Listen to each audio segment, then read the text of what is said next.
नमस्कार बच्चों, आज हम कक्षा 4 के हिंदी व्याकरण विषय में हम पाठ 14 शब्द भंडार के बारे में पढ़ेंगे।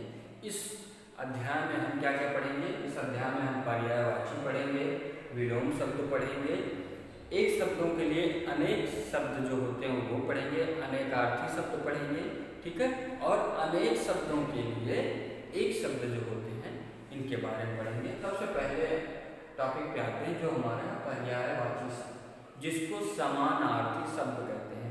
समानार्थी शब्द का मतलब होता है समान अर्थ वाले शब्द, ठीक है। जैसे आइए परिभाषा से शुरू करते हैं और उदाहरण पे इसको समाप्त करते हैं। ऐसे शब्द जो समान अथवा एक ही अर्थ प्रकट करते हैं उन्हें समानार्थी अथवा पर्यायवाची शब्द कहते हैं। ऐसे शब्द जिनका एक ही अर्थ हो, कई सारे शब्द जिनका एक ही अर्थ हो या उनके जो भी शब्द होंगे उनका मतलब एक जैसा हो, उनका अर्थ जो हो एक जैसा प्रकट होता हो, उन्हीं को क्या कहेंगे? समानार्थी या पर्यायवाची शब्द। जैसे उदाहरण आप देखिए, ये क्या है? ये पेड़ है कि नहीं? पेड़ को क्या कहते हैं? पेड़ को हम तरु भी कह सकते हैं, वृक्ष भी कह सकते हैं, पादप भी कह सकते हैं, है कि नहीं? शब्द अलग है लेकिन इनका अर्थ समान है। इन सब का अर्थ पेड़ ही है, इन सब का अर्थ समान है, ठीक है। इसलिए ये समानार्थी या पर्यायवाची शब्द कहलाएंगे, ठीक है। आपके किताब में बहुत सारे पर्यायवाची दिए गए हैं, उन सभी पर्यायवाची को शब्द और उनके तीन तीन पर्यायवाची, तीन या एक एक पर्यायवाची तो सबको याद होनी चाहिए, ठीक है। एक दो पर्यायवाची उनको आप कॉपी में लिखिएगा और याद करिएगा, ठीक है। ये तो हो गए पर्यायवाची शब्द, जिसे समानार्थी शब्द कहते हैं। क्यों? क्योंकि शब्द बहुत सारे होते हैं, शब्द कई सारे होंगे, अलग अलग शब्द होंगे, लेकिन इन सब का अर्थ एक ही होता है, इन सब का अर्थ एक ही होता है, समान ही होता है, इसलिए इनको समानार्थी शब्द कहते हैं, ठीक है। अब दूसरा है हमारा विलोम शब्द। शब्द भंडार में दूसरा टॉपिक है विलोम शब्द। विलोम किसको कहते हैं? विलोम शब्द को ही विपरीतार्थक शब्द कहते हैं, अर्थात विपरीत अर्थ रखने वाले। मतलब जो भी शब्द हम लिखे या बोले उसका ठीक उल्टा, उसी को कहते हैं विलोम या विपरीतार्थक शब्द। आइए परिभाषा से शुरू करते हैं और उदाहरण तक समझते हैं। ऐसे शब्द जो एक दूसरे के विपरीत अर्थ बताते हैं, ऐसे शब्द जो एक दूसरे का विपरीत अर्थ बताते हैं, उन्हें विलोम या विपरीतार्थक शब्द कहते हैं। जैसे देखिए, इधर शब्द दिए गए, इधर विलोम दिए गए। जैसे आगे का उल्टा क्या होगा? पीछे, है कि नहीं? आगे का उल्टा पीछे। अंदर का उल्टा क्या होता है? बाहर होता है कि नहीं? तो आगे का ठीक उल्टा जो शब्द अर्थ बताता है उसी को विलोम शब्द कहते हैं, ठीक है बच्चों। अब हम तीसरे टॉपिक की तरफ बढ़ते हैं जो है हमारा अनेकार्थी शब्द। अनेकार्थी शब्द ऐसे शब्द होते हैं जिनके अनेक अर्थ होते हैं, मतलब एक से ज्यादा अर्थ। पर्यायवाची में क्या था? पर्यायवाची में अर्थ समान रहते थे, लेकिन अनेकार्थी शब्द में क्या रहेगा?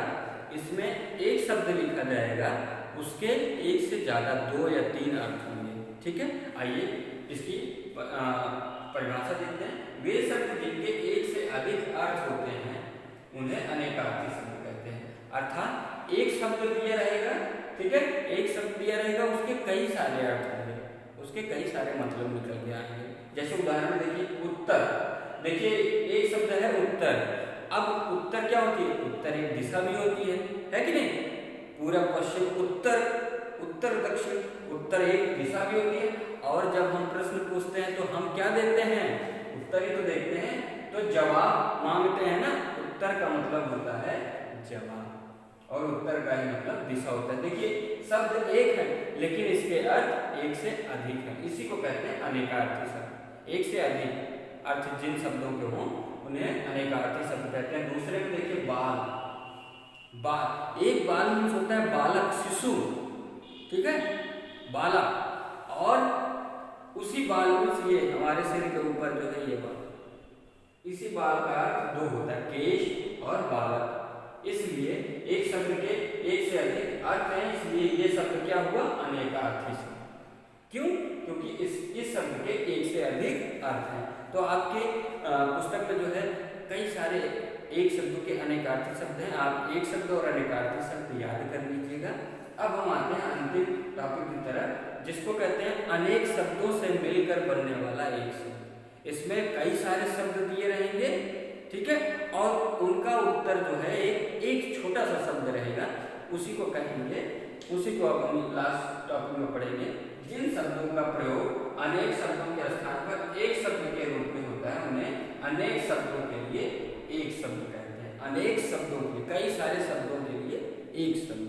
अब देखिए, जैसे अनेक शब्द 1 2 3 शब्द से मिला है, ये 3 शब्द से मिलकर बना है, तो ये अनेक शब्द हो गए, है कि नहीं। उदाहरण के रूप में देखिए अनेक शब्द। अब इसका एक अर्थ होगा जो एक शब्द का होगा, कई शब्दों का अर्थ होगा वो एक शब्दों का। आइए देखते हैं, शिक्षा देने वाला। देखिए 3 शब्द हैं यहाँ पे, अनेक शब्द हैं, एक से अधिक शब्द हैं।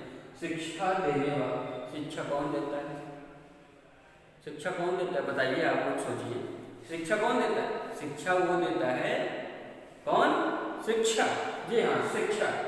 शिक्षा देने वाला कौन होता है, शिक्षक। देखिए 3 शब्दों का, अनेक शब्दों का यहाँ पे एक शब्द निकल गया है, शिक्षा। वैसे ही इलाज करने वाला, इलाज, जो इलाज करता हो, जब हम बीमार हो जाते हो, हमको चोट लग जाती है या हमारा कोई ऑपरेशन करना हो, ठीक है, तो इलाज के दौरान इलाज कौन करता है, वो इलाज करने वाला इंसान क्या कहलाएगा, डॉक्टर। कई सारे शब्दों का अर्थ एक शब्द में दिया गया है कि नहीं। इलाज करने वाला डॉक्टर, शिक्षा देने वाला शिक्षक, ठीक है, चोर को पकड़ने वाला पुलिस, है कि नहीं, डाक को, चिट्ठी को घर तक पहुंचाने वाला डाकिया। ऐसे कई सारे शब्दों के एक शब्द होते हैं, ठीक है। तो ये बच्चों, ये आपका अध्याय समाप्त होता है। आप अनेक शब्द के एक शब्द, ठीक है, अनेकार्थी शब्द, पर्यायवाची जिसको समानार्थी शब्द कहते हो, विपरीतार्थक जिसको विलोम शब्द कहते हो, इनके बहुत सारे उदाहरण आपके किताब में दिए गए। ये सब उदाहरण आप लोग याद कर लीजिएगा, परीक्षा के दृष्टि से बहुत ही महत्वपूर्ण हैं। और उसको याद करने के बाद आप अपने अभ्यास प्रश्न को हल करने की कोशिश करिएगा। बाद में PDF के माध्यम से आपको अभ्यास प्रश्न के हल आपको मिल जाएंगे। धन्यवाद।